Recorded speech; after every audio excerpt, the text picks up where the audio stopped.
Good evening and happy Easter to all of those who celebrate the holiday.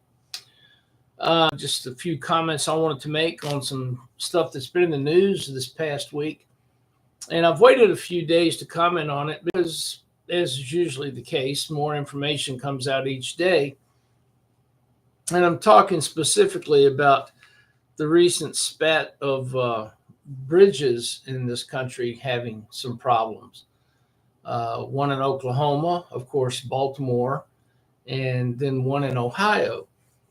Now, one can say that it's coincidence, mere coincidence. But given the climate of the world we live in today, one could also be forgiven for thinking there might be something more to it.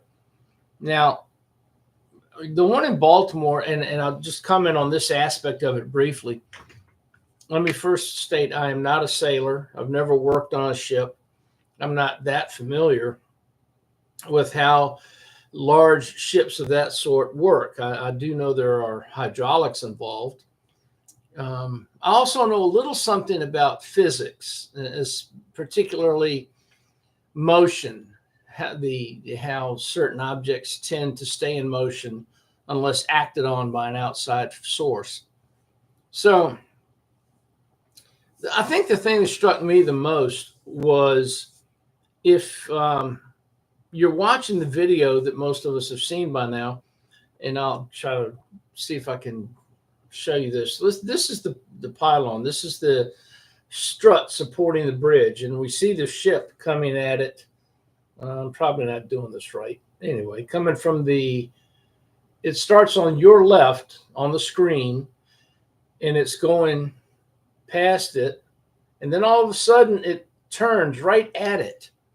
Now, here's what I do know. An object in motion tends to stay in motion unless acted on by an outside force. Okay? Can we agree on that? I mean, if we can't agree on the physics of the thing, then everything else is a moot point. Okay, I've heard two different stories. One, it's just going straight, and then all of a sudden, boom, makes that hard left, or excuse me, hard right as it's coming at us on the screen, and goes right at the support. Well, now if the power's gone out, and it looked like it had, the lights go out, and if somebody out there has worked on a ship of this sort and knows what they're talking about, let me know and tell me if I'm wrong. But when all the power goes out, does the steering lock up in a different direction, or does it just stay locked in the direction it was going in? So if the boat is going this way and power cuts out, it's going to keep going that way, is it not? Unless by losing power, something affects the direction of the rudder, and the rudder all of a sudden locks itself into a turn. Help me out. Tell me if I'm wrong. Tell me if you know something I don't about this. Tell me. But just the physics of it makes me wonder why the boat just didn't keep going in the direction it was going when the power cut out. It doesn't. All of a sudden, power on or power off, it makes a hard right turn and comes right at the support. Now, the other story I heard was that the ship's captain gave the order to drop anchor. And from what I've heard in the news stories that have been allowed to get out, the anchor's on the left-hand side. Now, I think that's starboard. Again, I'm not a seaman. I don't know all the terminology. I'll admit right up front. But if it's on the left-hand side of the boat and the anchor drops into the water, then wouldn't that physics again, wouldn't that pull the boat to the left? If it didn't stop it outright, as I'm sure the captain hoped it would, then wouldn't it have at least pulled the bow of the boat to the left in the direction of the anchor? I mean, again, if I'm off base here, tell me, let me know. if some of you out there may have served on one of these ships or know somebody who has, and you can correct me about some of my misconceptions here. But just getting back to the physics of it, it makes me wonder why all of a sudden the boat was going in one direction and then boom, hard right turn. All right. Nothing more to say about that. And I'm sure we'll find out more later. And before I go any further, let me just say this. I probably should have started with this, but I'll throw it in here now. We're going to hear lots of different stuff from lots of different people. Here's what I can say with absolute assurance and the strength of my convictions. Anything I hear from the government or from the news media is bullshit. Not going to believe it. Sorry. Just don't believe it. They've lied too many times before. Way too many. And unlike many of my fellow Americans who apparently have a limitless supply of lies that you can tell them, you don't have to lie to me 100 times before I stop believing you. Once or twice will do. And then I don't believe you anymore. So there it is. So, we'll get our news from different sources, usually from independent sources, people who don't have an axe to grind or have an agenda, but simply want to get to the truth. And yeah, those are hard to find, but they are out there.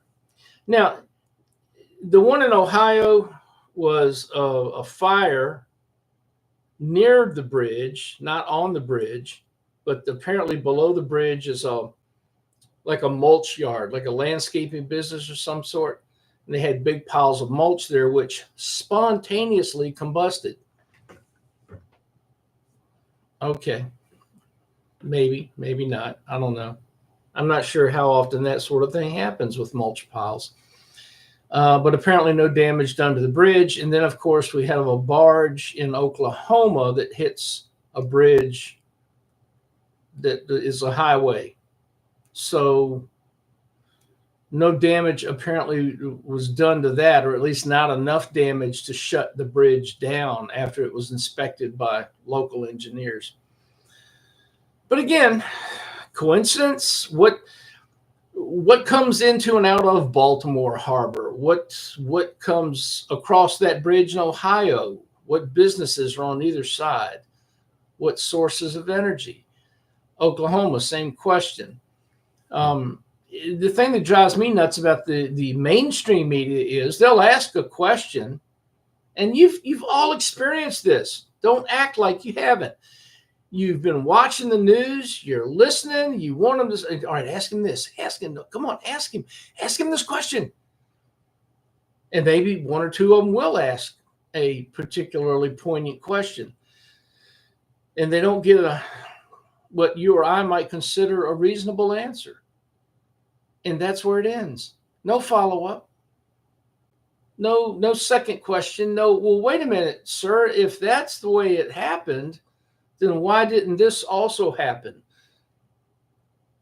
Action, reaction. So they never follow up with any kind of common sense, reasonable questions.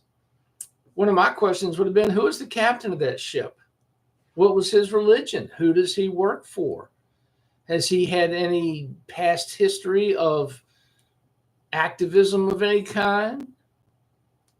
Yeah, maybe you've heard it. I haven't heard the news talking about any of that. They just come right out immediately and say, oh, it's not an act of terrorism.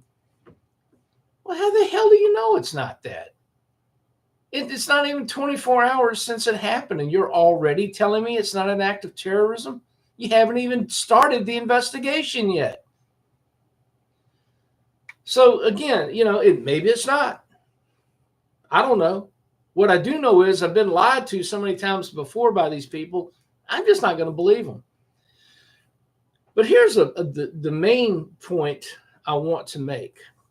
If you read the news, if you watch the news, if you listen to any of the usual talking heads, what they want to tell you now is, well, this shouldn't come as a surprise. There are over 17,000 bridges in the United States of America to which this could happen because they haven't been inspected or their structural systems haven't been checked out, and they're just old bridges. And so this needs to be looked at. All right, well, let me ask you this, Mr. and Mrs. Super Genius leftists, Democrats out there, where's all of our freaking money been going? Huh? Now you're worried about bridges. Now you're worried about infrastructure. Hey, I tell you what, why don't we give Zelensky a call and see if we can get back a few $1,000,000 from him? I know. We could call Israel and see if they're willing to forego the $8 billion a year we send them for a couple of 3 years so we can maybe fix the bridges here in this country. What do you think? You think they'll go for it? Do you think our elected representatives would go for it? Do you think our State Department would go for it? Hell no. You know damn well they won't.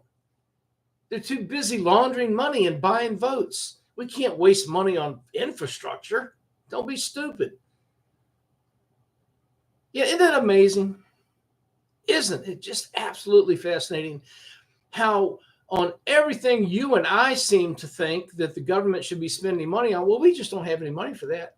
I'm sorry, we're just out of money. Money's too tight. We can't do that.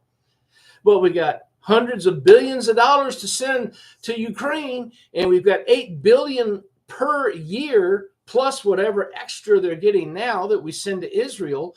And I'm not even mentioning any of the other countries that we send millions of dollars to every year. But we just don't have enough money to inspect all these bridges and upgrade them. You know, they really do count on you being that stupid. They hope that you're that stupid. And apparently far too many Americans are, because I don't hear anybody raising hell about that. I said it before and I'll say it again. When we were sending money to Ukraine, all my friends on the right were losing their minds. All the Republicans, we don't need to be sending money to them. You shouldn't be sending money to Ukraine. What's the reason for that? As soon as Israel gets attacked, we got to support Israel. We got to send money to Israel. More money. We're already sending them $8 billion a year, but we need to send them more. So both sides love spending money as long as it's on something they like. But in the meantime, 17,000 plus bridges here in America could fall down by being hit by a ship or a barge or who knows what else. But we just don't have enough money to look into that right now. I suppose I could go on, but if you don't get the point by now, it's because either A, you don't want to get it, or B, you're too dumb to get it. I'm just fed up with it. I've had enough of it. If you're that concerned about infrastructure in this country, then stop sending my freaking money to every other country around the globe, which is not constitutionally authorized, which the federal government has no right to do, but they do it. And again, the Republicans will complain when it's going to some leftist country or something that the Democrats like, and the Democrats complain when the Republicans send money to Israel or some country they like, but both sides are doing it. In the meantime, the people that are getting screwed are right here in this country, because none of that money is going to the things it should be going to. It's our tax money. Use it on our country. That would be the United States of America. Maybe you've heard of it.